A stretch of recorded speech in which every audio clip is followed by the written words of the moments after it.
इस्लामाबादमध्ये होणाऱ्या अमेरिका-इराण चर्चेबद्दल आता शंका निर्माण झाली आहे। इस्लामाबादमध्ये चर्चा होण्याची शक्यता काहीशी कमी होतीये।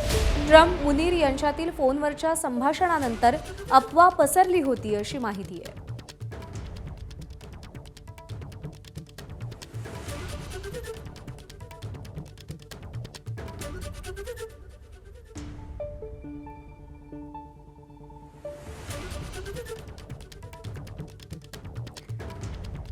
अमेरिका, इराण, इस्रायल या युद्धामध्ये पाकिस्तान मुख्य मध्यस्थाची भूमिका बजावत असल्याचं समोर आलेलं होतं आणि त्या पार्श्वभूमीवरती इराणचे काही अधिकारी आणि जेडी व्हान्स यांच्यामध्ये इस्लामाबादमध्ये चर्चा होईल अशी माहिती होती। पण ट्रम्प आणि मुनीर यांच्यातल्या संभाषणामुळे ही केवळ अफवा निर्माण झाली होती अशी ही माहिती मिळतेय। त्यामुळे इस्लामाबादमध्ये होणाऱ्या चर्चेसंदर्भात आता शंका उपस्थित होत आहेत।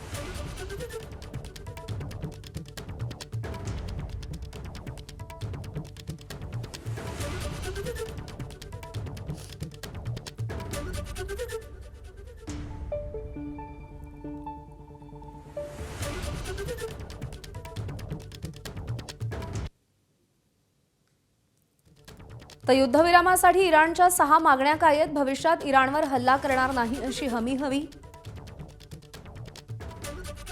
युद्ध लादल्याबद्दल नुकसान भरपाई मिळायला हवी।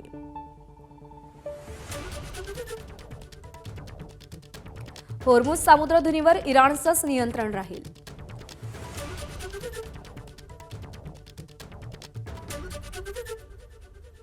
आंतरखंडीय क्षेपणास्त्रांच्या विकासावर निर्बंध नको।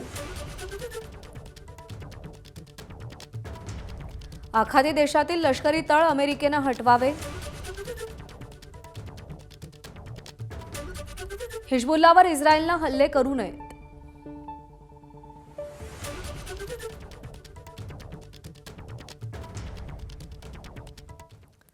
तर इराकमधल्या लष्करी तळावरती इराणनं हल्ला केलाय। व्हिक्टोरिया लष्करी तळावरील रडार यंत्रणा उद्ध्वस्त करण्यात आली आहे। इराणच्या हल्ल्यामध्ये लष्कराच्या हेलिकॉप्टरसही अतोनात नुकसान झालंय। ड्रोनद्वारे आधी लष्करी तळाची रेकी करण्यात आली आणि त्यानंतर हा हल्ला झाल्याचं कळतंय। इराकमधल्याच इराण समर्थकांनी हल्ल्याची जबाबदारी घेतलेली आहे।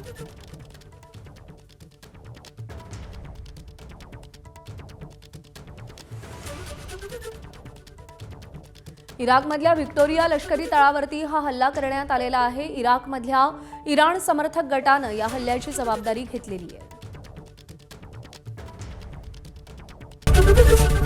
एबीपी माझा, उघडा डोळे बघा नीट।